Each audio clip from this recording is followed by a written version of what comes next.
우리 좌우 옆에 분하고 인사 나눕시다.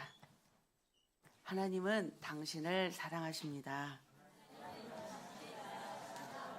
네, 하나님은 당신을 사랑하십니다. 한 번 더 인사 나눕시다. 당신은 하나님의 기쁨 되십니다. 네, 당신은 하나님의 기쁨 되십니다. 진짜 기쁨 되십니까? 아멘. 할렐루야. 걱정 덩어리 아니죠? 오늘 저는 하나님을 나의 분깃으로 삼는 심장, 다 함께 읽어봅시다. 하나님을 나의 분깃으로 삼는 심장이라는 제목을 가지고 하나님 말씀 나누기를 원합니다. 자, 오늘 말씀 나누기 전에 하나님 나를 예수님의 보혈로 정결케 하시고 내 마음이 옥토의 밭이 되어지고 싶습니다. 그러기 위해서 우린 예수의 피밖에 없습니다. 보혈을 지나 찬양하길 원합니다.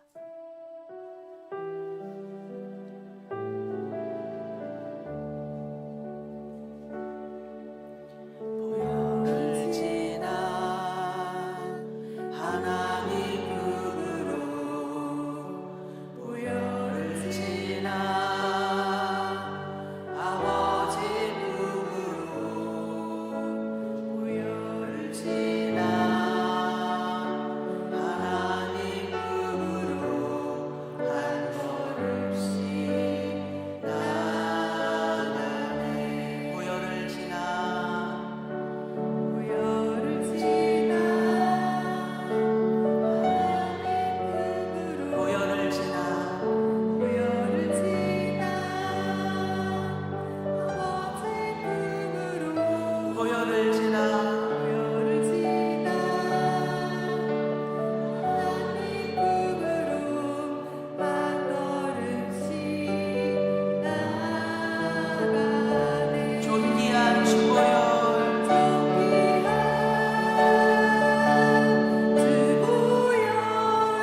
나를 새롭게 하네.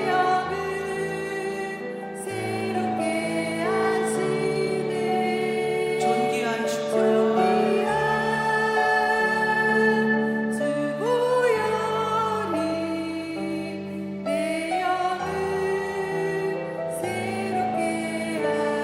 아멘.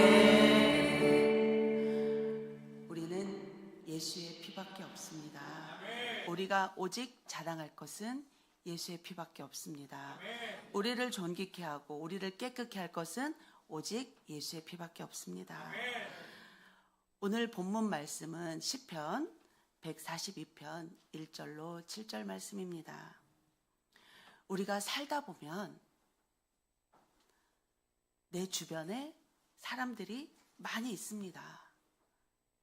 함께 예배드리는 사람들도 있고 함께 공부하는 사람들도 있고 함께 울고 웃는 사람들도 있습니다. 또 함께 일을 하는 동료들도 있고 함께 사역을 하는 사람들도 있습니다. 그렇게 주변에 사람들이 항상 있습니다.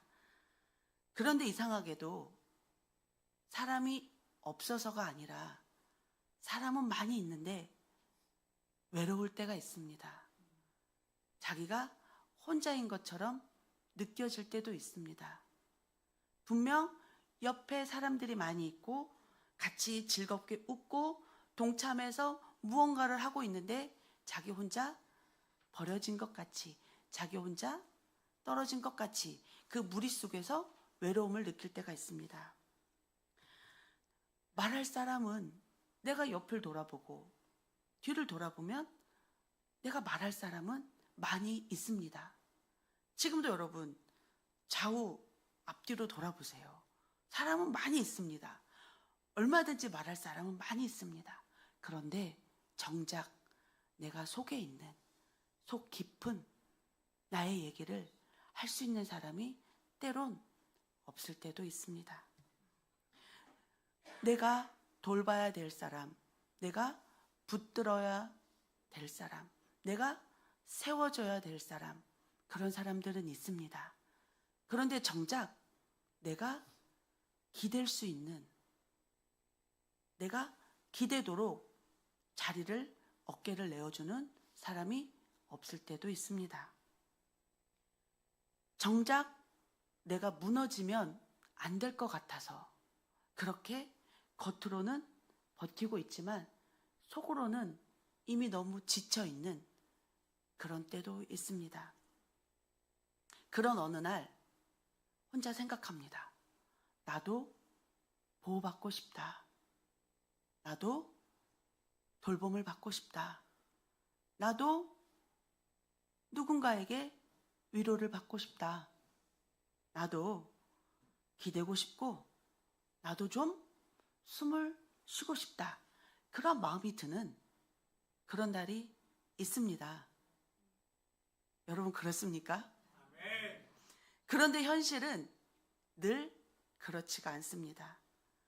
오히려 내가 더 버텨야 하고 해야 할 일을 많은데 정작 내 영혼이 숨 쉴 곳, 쉴 곳이 없고 사람들은 내가 오히려 돌봐줘야 되고 그러나 내 마음을 돌아봐 주기는커녕 당연하게 여기는 오히려 왜 그렇게 해주지 않냐고 채근하는 그런 목소리들이 더 많이 들릴 때도 있었을 것입니다. 바로 그때 이러한 마음이 있을 때 사람은 두 가지 길을 선택하게 됩니다. 하나는 점점 내 마음이 굳어져 가고 완악해지는 길입니다. 왜요? 사람에게 실망하고 내가 지쳐가고 나에게 위로해 주기는 그냥 항상 다고다고하는 바라는 사람들로 인해서 내 마음이 다쳐버립니다. 지쳐버립니다. 그 사람은 내가 버티어야만 한다. 내가 견뎌야만 한다. 그 길만 배우게 됩니다. 그렇게 마음이 사람들로부터 상처를 입고 굳어져 갑니다. 다른 하나는 그 마음을 하나님께로 가지고 와서 하나님 앞에서 무너지는 길입니다. 오늘 우리는 시편 142편을 통해 이렇게 두 번째 길을 선택한 다윗의 고백을 볼 수 있습니다. 지금 다윗이 142편의 말씀을 고백하는 하나님께 올려드리는 이 기도문이 있는 이 장소는 왕궁도 아닙니다. 승리의 함성을 외치는 전쟁터도 아닙니다. 숨어 들어간 동굴입니다. 그 동굴에서 어둡고 축축하고 차갑고 한 치 앞도 잘 보이지 않습니다. 그런 곳에 이 도망이 언제 끝날지, 이 막막함이 어떻게 해결될지 알 수도 없는 그런 시간 가운데 다윗은 동굴에 쭈그려 앉아 하나님 앞에 기도를 합니다. 겉으로는 살아있지만 속으로는 무너져 내린 다윗이 바로 그 어둠의 자리에서, 절망의 자리에서 하나님 앞에 이렇게 기도합니다. 시편 142편 1절에서 2절은 성경에서 이렇게 기록하고 있습니다. 내가 소리내어 야훼께 부르짖으며 소리내어 야훼께 간구하는도다. 내가 내 원통함을 그의 앞에 토로하며 내 우환을 그의 앞에 진술하는도다. 이건 멀리 있는 영웅의 기도가 아닙니다. 또 우리와 다른 아주 특별한 사람의 그러한 기도도 아닙니다. 이건 그저 너무 힘들고 외롭고 지쳐있는, 그런데 너무 그 삶이 무거운, 어깨가 무거운 그러한 다윗이 마침내 하나님 앞에 엎드려 자기 무너진 마음을 내려놓고 고백하는 시편입니다. 그 기도 가운데, 그렇게 토로하는 기도 가운데 다윗의 가장 깊은 마음이 쏟아집니다. 성경은 이렇게 기록합니다. 시편 142편 5절에 야훼여, 시편 142편 5절입니다. 시편 142편 5절에 야훼여 내가 주께 부르짖어 말하기를 주는 나의 피난처시요 살아있는 사람들의 땅에서 나의 분깃이시라 하였나이다. 우리 다 같이 5절 합독해 볼까요? 야훼께 내가 주께 부르짖어 말하기를 주는 나의 피난처시요 살아있는 사람들의 땅에서 나의 분깃이시라 하였나이다. 오늘 하나님께서 우리에게 주시는 말씀의 핵심은 바로 이것입니다. 왕의 심장은 강해서 홀로 서는 그런 심장이 아닙니다. 왕의 심장은 사람이 다 채워주지 못하는 그 자리에서 마침내 하나님을 나의 분깃으로 붙잡는 그 심장, 그게 바로 왕의 심장이라는 것입니다. 여러분, 오늘은 왕의 심장 7번째 얘기입니다. 벌써 7번째가 되었습니다. 기억하고 있습니까? 왕의 심장이 첫 번째 시글락의 밤에서부터 오늘 7번째까지 왔습니다. 조만간 끝납니다. 첫 번째 오늘 말씀은 살아서 있는 사람들의 땅에서도 사람은 내 영혼의 최종 분깃이 되어주지 못한다. 다 같이 읽어봅시다. 살아서 있는 사람들의 땅에서도 사람은 내 영혼의 최종 분깃이 되어주지 못한다. 살아있는 사람들의 땅에서 다른 사람들은 내 영혼의 최종적인 분깃이 되어주지 못한다라는 거예요. 살아서 있는 사람들의 땅, 이 표현이 참 씁쓸하고 아픕니다. 살아있는 사람들, 이 땅 어디입니까? 바로 이 현실을 말하는 겁니다. 이 현실, 한 사람 한 사람, 두 사람 세 사람, 우리가 서로 관계가 형성되어지고 그렇게 관계가 오고 가고 또 그런 관계가 형성되어져 가는 가운데 기대도 있고 그러면서 또 실망도 하게 되어지고 그런 관계 가운데 위로가 오고 가고 그런 위로가 오고 가는 가운데 또 상처를 주고받기도 합니다. 이게 바로 현실의 땅입니다. 다윗은 사람이 없는 곳에서만 살았던 게 아닙니다. 굴 안에 있다고 늘 굴 안에 살았던 건 아니지 않습니까? 왕궁에서도 살았고 전쟁터에서도 살았고 좋은 모습 가운데도 슬픈 모습 가운데도 이런저런 관계 가운데 사람들 틈에서 다윗은 살았습니다. 사람들 속에서 마음도 상해받고 또 사람들 속에서 힘을 얻어보기도 했습니다. 또 사람들 속에서 그럼에도 불구하고 외로움 가운데 힘들어도 봤습니다. 다윗의 곁에는 한 가지 종류의 사람만 있었던 것은 아닙니다. 어떤 이는 다윗에게 아주 큰 힘이 되어준 사람도 있습니다. 그 대표적 인물이 요나단입니다. 사무엘상 23장 16절은 이렇게 기록하고 있습니다.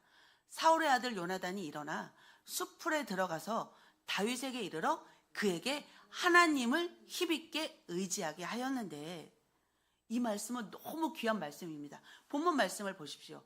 다윗에게 이르러, 누가? 사울의 아들 요나단이 뭐라고 말을 했느냐? 야, 너 나만 믿어. 내가 왕의 아들이니까 내가 도와줄게. 이게 아닙니다.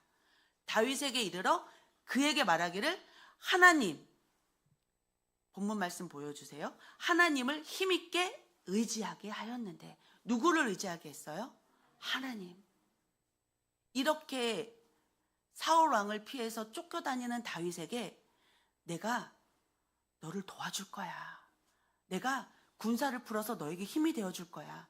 내가 너에게 음식을 되어줄 거야. 내가 너에게 돈을 되어줄 거야. 이렇게 자기를 의지하게 한 것이 아니라 하나님을 의지하게, 하나님 앞에 서게 요나단은 다윗을 도왔다는 겁니다. 참으로 귀한 말씀입니다. 보통 많은 사람들은 그 리더 곁에 가서 뭔가 권세를 얻고자 합니다. 또는 그 리더에게 환심을 사서 자기가 어떤 자리를 받고자 합니다. 요나단 같은 경우도 다윗에게 잘 보여서 앞날을 어떤 도모를 할 수도 있었겠죠. 그러나 요나단은 자기가 가지고 있던 그 어떤 것을 가지고 다윗의 마음을 얻으려고 한 것이 아니라 그가 하나님 앞에 서게 도와줬다라는 겁니다. 이런 위로자가 참된 위로자입니다. 또 이런 사람이 있는가 하면 또 다윗 곁에는 우리가 너무나 잘 아는 세 명의 용사와 같은 자도 있습니다. 사무엘하 23장 거기를 보면 다윗이 소원하여 이르되 베들레헴 성문 곁 우물물을 누가 내게 마시게 할까? 그랬을 때 누가 갔습니까? 다윗의 세 용사들이 다윗 몰래 베들레헴으로 갑니다. 그런 이 사람들이 열매만, 다윗이 얻은 그 열매만 취하고 책임을 안 지는 사람도 많은데 오히려 이 세 명의 용사는 다윗이 가지고 있는 그 권세, 그것만 가지고 누리려고 하는 게 아니라 자기들의 목숨을 내어놓고 다윗에게 말을 하고 가면 오히려 다윗에게 짐이 될까? 다윗이 반대할까? 다윗을 위로하고자, 다윗에게 힘이 되어주고자 목숨을 걸고 베들레헴 우물가를 갑니다. 그렇게 목숨을 걸고 힘이 되어주고 열매만 나눠 먹는 것이 아니라 그 무게와 책임과 그 짐을 함께 짊어지는 그런 다윗의 세 용사와 같은 그런 사람도 있었습니다. 왕이 무엇을 품고 있는지, 무엇을 생각하고 있는지, 그 마음이 어떠한지 그 마음을 먼저 헤아리는 그러한 다윗의 친구들이었습니다. 이런 사람들은 리더에게 큰 위로가 되죠. 다윗에게 얼마나 큰 위로가 되었겠습니까? 그러나 다윗은 생명을 걸고 길어온 그 우물물을 하나님께 생명으로 올려드렸습니다. 그런데 이렇게 요나단과 같은 친구, 다윗의 또 세 명의 용사와 같은 그러한 친구, 그러한 사람들도 있는가 하면 또는 요압과 같은 사람도 있었습니다. 힘도 있고 권력도 있고 능력도 있고 모든 부분에 권세도 있었습니다. 그러나 우리가 성경을 읽어보면 다윗의 심장, 다윗의 마음과 같이 요압의 마음은 항상 동일하게 움직이지만은 않았습니다. 함께 있고 힘이 있고 모든 것을 더불어 했지만 마음은 다윗과 하나 되지 않았던 그러한 사람들도 다윗 주변에는 있었습니다. 우리가 이렇게 몇 사람들만 우리가 추려봤지만 요압과 같은 사람, 세 명의 용사들과 같은 사람, 요나단과 같은 사람 우리 주변에도 있습니다. 여러분 각각에도 있습니다. 여러분 그 얘기는 무엇입니까? 사람이 아무리 가까이에 이 모양 저 모양 사람들이 있다고 한들 그 사람이 우리의 진정한 힘이고 우리의 진정한 위로가 될 수 있다 없다? 없다입니다. 가까이에 있다고 다 위로가 되는 것도 아니고 능력이 있다고 우리의 분깃이 되어지는 것도 아닙니다. 함께 있다고 다 똑같은 심장인 것도 아닙니다. 우리 흔히 그런 말 하지 않습니까? 다 내 마음 같지 않네. 그쵸? 다 내 마음 같지 않네. 그런데 신기한 것은 여러분 한 사람만 그런 말 하는 것이 아닙니다. 우리 여기에 100명이 있다면 100명 다 그런 말을 할 겁니다. 참 사는 거 사람들 다 내 마음 같지 않네. 그럼 누가 나쁜 마음입니까? 그래서 살아서 있는 사람들의 땅, 이 땅이 아픈 겁니다. 왜? 다 자기 사연이 있고 다 자기 사정이 있기 때문에 다 자기 마음이 아픕니다. 그래서 살아있는 이 땅이 아픈 겁니다. 어떤 이는 나를 하나님께 더 가까이 가게 도와주는 사람도 있습니다. 어떤 이는 내 무게를 함께 져주고 나와 함께 울어주는 사람도 있습니다. 또 어떤 이는 가까이 있으면서도 나를 흔드는 사람도 있습니다. 그렇기 때문에 여러분 공동체 안에는 어디든지 요나단과 같은 사람도 있고 세 명의 용사들과 같은 사람도 있고 요압과 같은 그런 결을 가진 사람들도 존재합니다. 또 내가 요나단과 같은 사람이 되어줄 수도 있고 내가 세 명의 용사와 같은 사람이 되어줄 수도 있고 내가 요압과 같은 사람이 되어줄 수도 있습니다.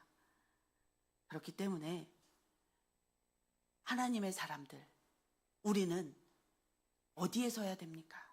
어떤 자리에 서야 됩니까? 누구를 붙들고 살아야 됩니까? 이사야 선지자는 이 질문에 아주 단호하게 대답을 합니다. 이사야 31장 3절 말씀에 애굽은 사람이요 신이 아니며 그들의 말들은 육체요 영이 아니라 야훼께서 그의 손을 펴시면 돕는 자도 넘어지며 도움을 받는 자도 엎드러져서 다 함께 멸망하리라. 다 함께 읽어봅시다. 애굽은 사람이요 신이 아니며 그들의 말들은 육체요 영이 아니라 야훼께서 그의 손을 펴시면 돕는 자도 넘어지며 도움을 받는 자도 엎드러져서 다 함께 멸망하리라. 이 말씀은 분명합니다. 애굽은 사람이요 사람은 사람이라는 겁니다.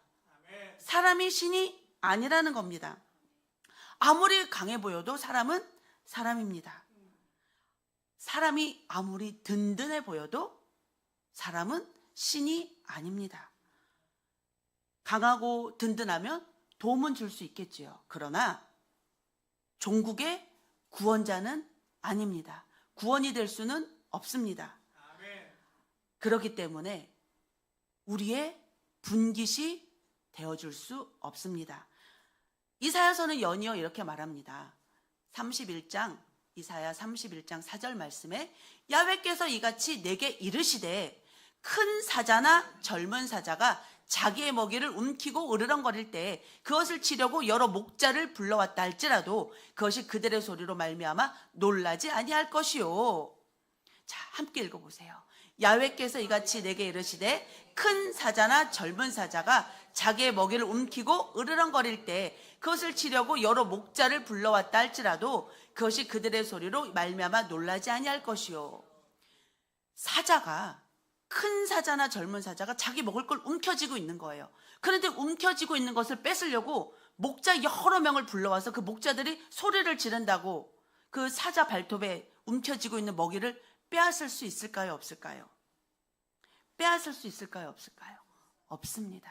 아무리 사람은 소리를 질러도 사자 발톱에 움켜쥐고 있는 음식을 빼앗을 수 없습니다. 사람은 사람인 거예요. 아무리 무리져서 다니고 아무리 뭔가 그거의 전문가라 할지라도 사람은 사람일 뿐이지 구원자가 될 수 없다라는 겁니다. 그런데 하나님은 말씀하십니다. 시온산에 하나님이 내려서 그들을 구원한다라고 성경은 기록하고 있습니다. 오롯이 사람의 구원자는 사람이 아닌 하나님밖에 없다라고 이사야는 단호하게 말하고 있습니다. 사람은 아주 귀한 존재입니다. 그리고 사람은 서로에게 힘이 되어줄 수 있습니다. 그런데 사람은 귀한 존재이고 서로가 서로 가면서 의지하고 힘이 되어줄 수는 있지만 그렇지만 내 존재의 기반은 아니라는 겁니다. 사람은 함께 걸어갈 수 있습니다. 함께 의지하며 걸어갈 수 있습니다. 그러나 내 삶의 분깃은 아니라는 겁니다. 무슨 말이냐? 내 영혼의 최종적인 피난처가 될 수 있다 없다? 없다. 사람은 내 영혼의 최종적인 피난처는 될 수 없다. 왜? 사람은 누구나 다 한계가 있기 때문입니다. 그 사람을 싫어하고 좋아하고의 문제가 아닙니다. 인생이라는 존재 자체가 한계가 있기 때문입니다. 그래서 다윗은 사람들을 몰라서 사람들이 주변에 없어서 이 시편 142편을 기록한 것이 아닙니다. 오히려 다윗의 주변에는 사람들도 많았고 다윗에게는 위로자들도 용사들도 많았습니다. 그러나 이 살아있는 사람들의 땅에서 인생의 한계를 알았기에 이 시편을 기록하고 있는 것입니다. 다시 한번 시편 142편 5절 말씀을 보겠습니다. 야훼께서 내가 주께 부르짖어 말하기를 야훼께 내가 부르짖어 말하기를 주는 나의 피난처시오 살아있는 사람들의 땅에서 뭐다? 나의 분깃이시라 하였나이다. 그러므로 여러분의 삶에 요나단 같은 사람이 있다고, 3명의 용사와 같은 사람이 있다고, 또는 요압의 결과 같은 그런 사람이 있다고 여러분 절망하거나 자만하지 마십시오. 그걸로 만족하지 마십시오. 왜? 결국 사람을 구원하고 사람을 서게 하는 존재는 뭐다? 오직 하나님뿐이다. 그래서 왕의 심장은 사람을 의지하고 사람에게 영양분을 공급받는 그러한 심장이 아니라 왕의 심장은 사람을 사랑하되 사람을 분깃으로 삼지 않고 사람에게 감사하되 사람에게 자기 존재를 맡기지 않고 마침내 주는 나의 피난처요 살아있는 이 사람들의 땅에서 이 산자들의 땅에서 나의 분깃은 오로지 하나님뿐입니다 라고 고백하는 심장이 왕의 심장인 줄 믿습니다. 둘째로 왕의 심장은 사람에게서 답을 찾지 않고 하나님께 부르짖는다. 어디서 답을 찾지 않는다고요? 사람에게서 답을 찾지 않고 어디에 부르짖는다? 하나님께 부르짖는다. 여러분, 우리는 내일 어떤 일이 있을지 알지 못합니다. 내일은 고사하고 예배를 드리고 나가서도 무슨 일이 있을지 모릅니다. 또 이 장소 외에 학교 밖에서 아니면 다른 지역에서 무슨 일이 있는지 전혀 알 수가 없습니다. 왜? 인간이기 때문입니다. 다윗은 그러한 인생의 한계를 알면서 굴 안에서 생각을 합니다. 하나님이 자기에게 사무엘을 통하여 기름 부어 주셨고 자기를 인도에 가신다는 건 알겠는데, 그거는 분명히 알겠는데 너무 막막한 거예요. 너무 앞길이 답답한 거예요. 그 무게가 너무 힘든 거예요. 정말 나를 기름 부으셨고 나를 그 길로 인도에 가신다는 건 느끼지만 앞길이 막막하고 답답하고 그 무게는 자기를 너무 짓누르고 있고, 그랬을 때 다윗은 그 장소에서 답을 찾지 않았습니다. 그 주어진 현실에서, 그 현재 시점에서 답을 찾은 것도 아닙니다.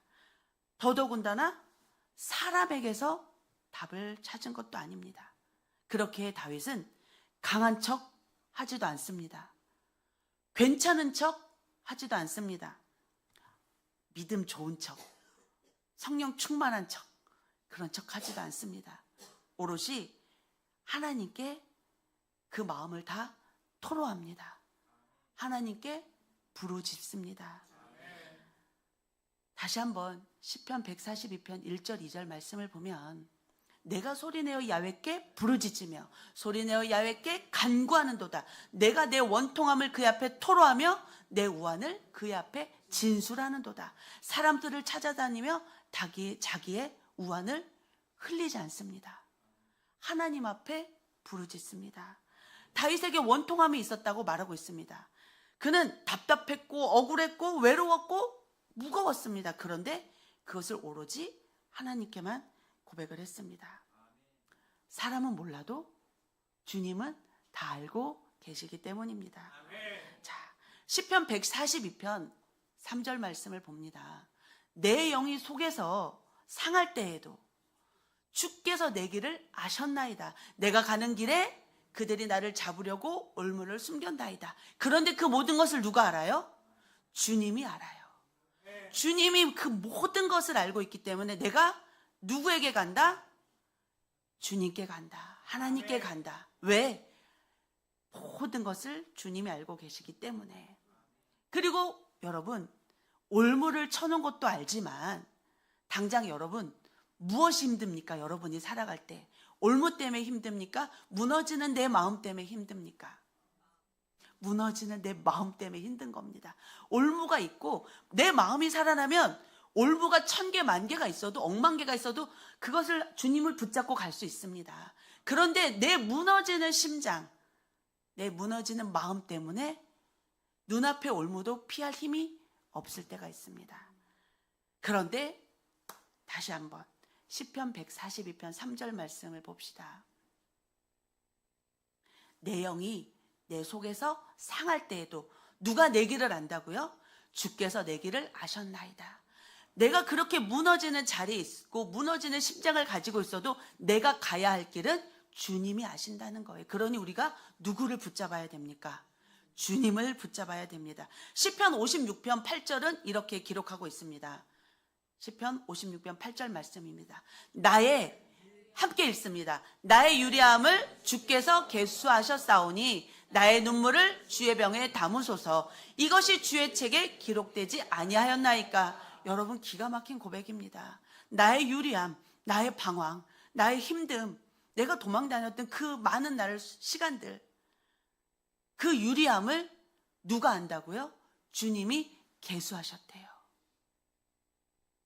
자, 여러분, 살면서 힘든 날 하루만 있었습니까? 이틀만 있었습니까? 3일만 있었습니까? 많이 있었습니다. 근데 여러분, 많이 있었습니다라고 우리가 표현을 하지, 며칠 있었습니까? 여러분 압니까? 나 며칠을 힘들었습니다. 지금까지 살아오면서. 몰라요. 그냥 우리는 어떻게 표현합니까? 진짜 많았어요.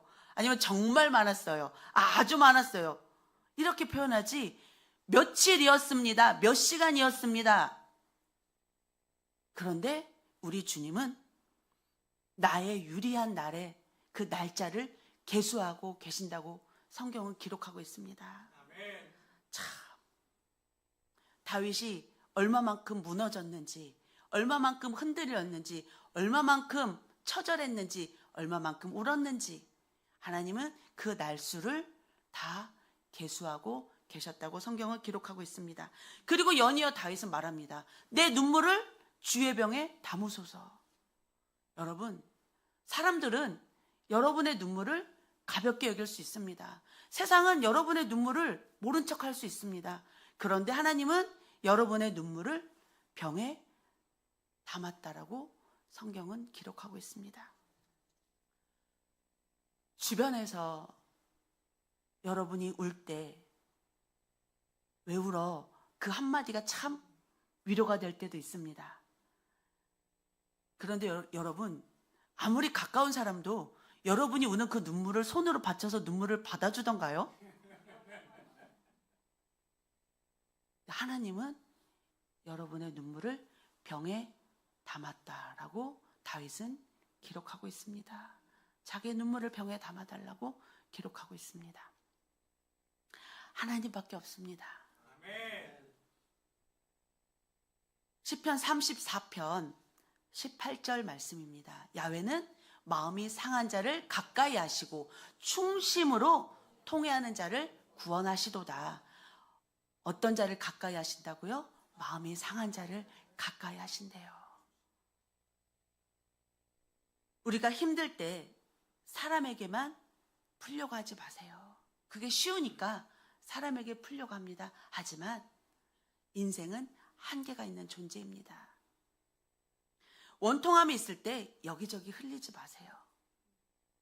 다윗은 어떻게 기록하고 있습니까? 하나님께 부르짖으라고 말씀하고 있습니다.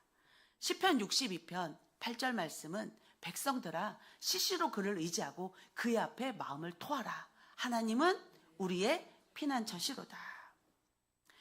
하나님을 자신의 분깃으로 삼는 그런 자리로 가라는 겁니다. 자, 셋째로, 그래서 왕의 심장은 마침내 하나님 자신을 분깃으로 삼는 사람입니다. 하나님 자신, 하나님 자체를.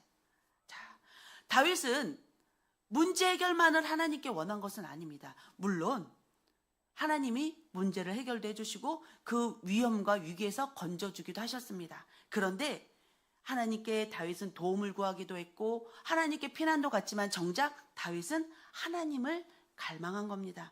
시편 142편 5절 말씀 다시 한번, 오늘 너무 중요한 말씀입니다. 야훼께 내가 주께 부르짖어 말하기를 주는 나의 피난처시요 살아있는 사람들의 땅에서 나의 분깃이시라 하였나이다. 여러분, 분깃이 뭡니까? 분깃, 자기에게 주어진 몫이라는 겁니다. 내 목, 내 할당량, 내 기업, 나의 유업, 실질적인 나에게 주어진 몫이라는 거예요. 그런데 다윗은 지금 뭐가 자기의 몫이라고 말하는 거예요? 하나님이 나의 분깃, 하나님이 나의 몫이다. 어마어마한 고백입니다. 어마어마한 고백이에요.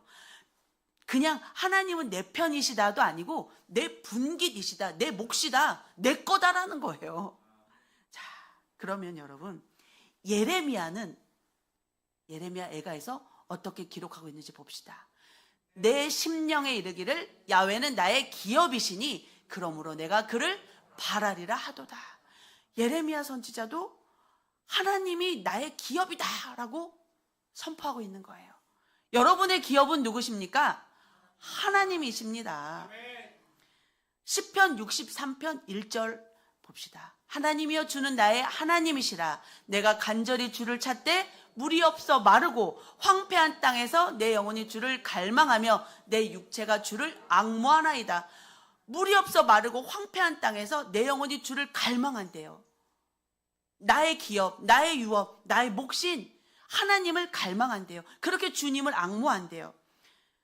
시편 42편 1절에서 2절 말씀도 하나님이여 주는 나의 하나님이시라. 내가 간절히 주를 찾되 물이 없어 마르고 황폐한 땅에서 내 영혼이 주를 갈망하며 내가 주를 앙모하나이다. 이렇게 또 갈망한다. 그러면서 어떻게? 뭐를 위해서? 내가 주의 권능과 영광을 보기 위하여 이와 같이 성소에서 주를 바라보았나이다. 뭐를 보기 위하여? 주의 권능과 영광을 보기 위하여.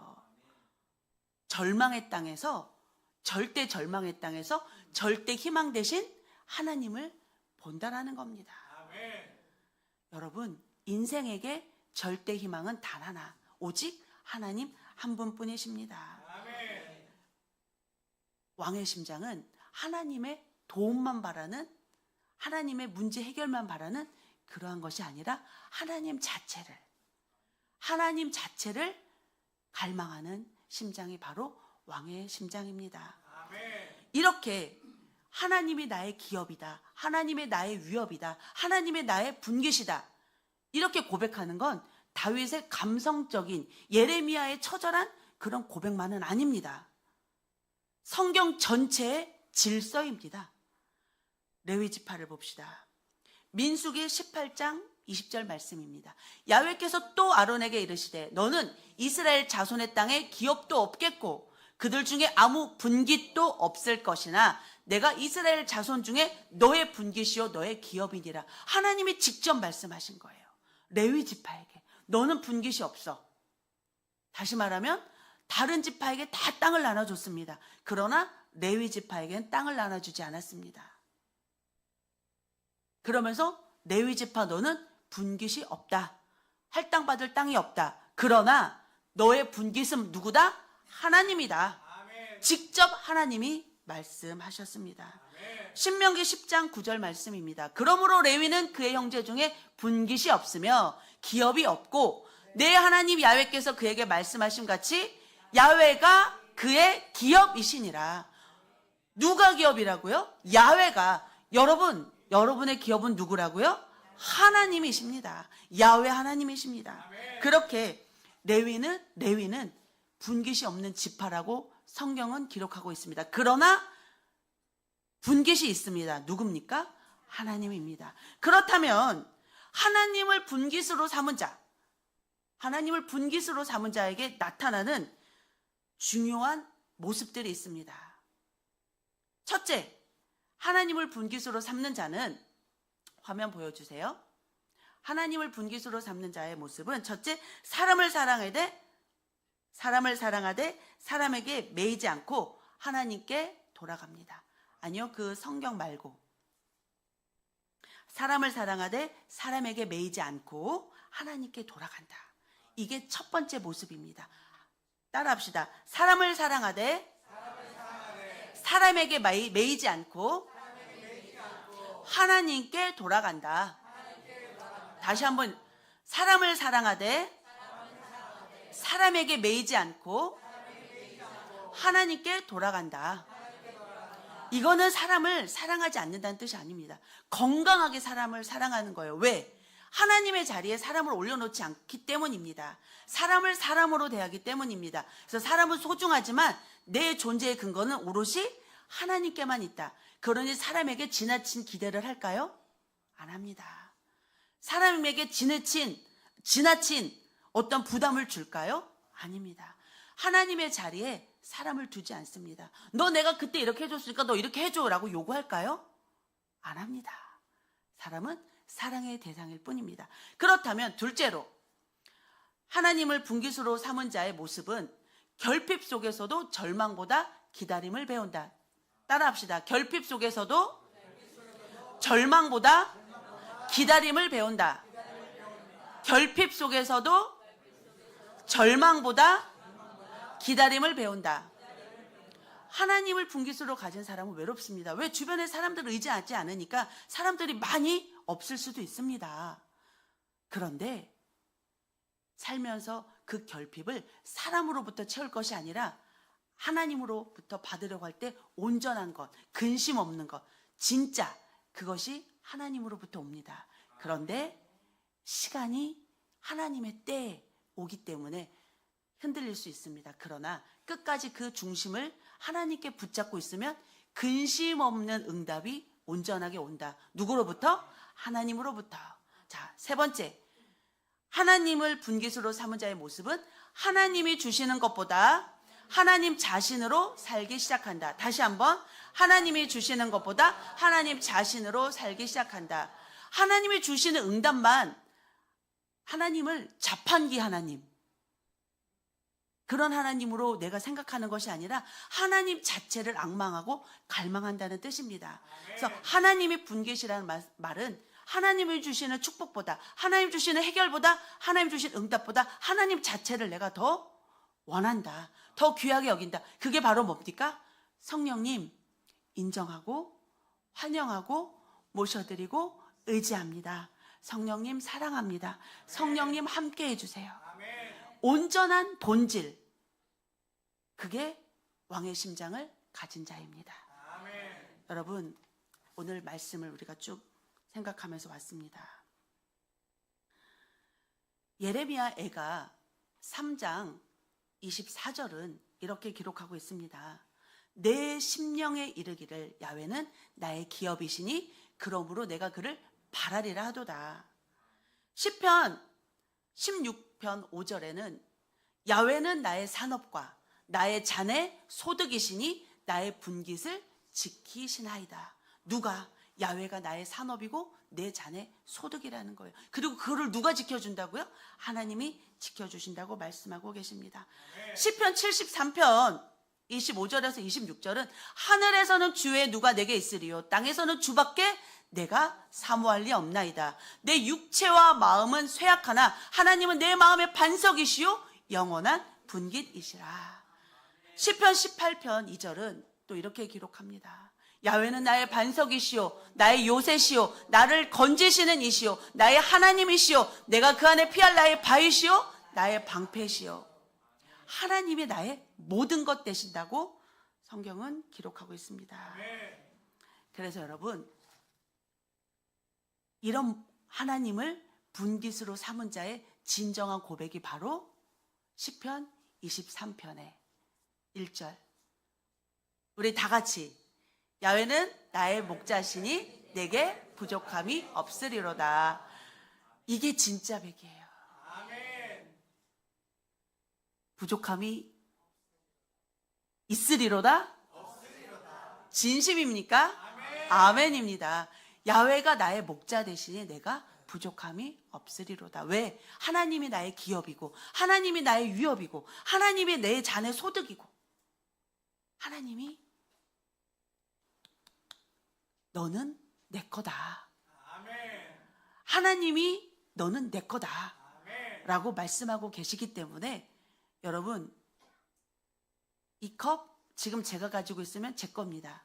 그런데 이게 하나님의 것이 되면 성물이 되는 겁니다. 리카디시입니다. 우리의 소속이 하나님께로 옮겨져야 됩니다.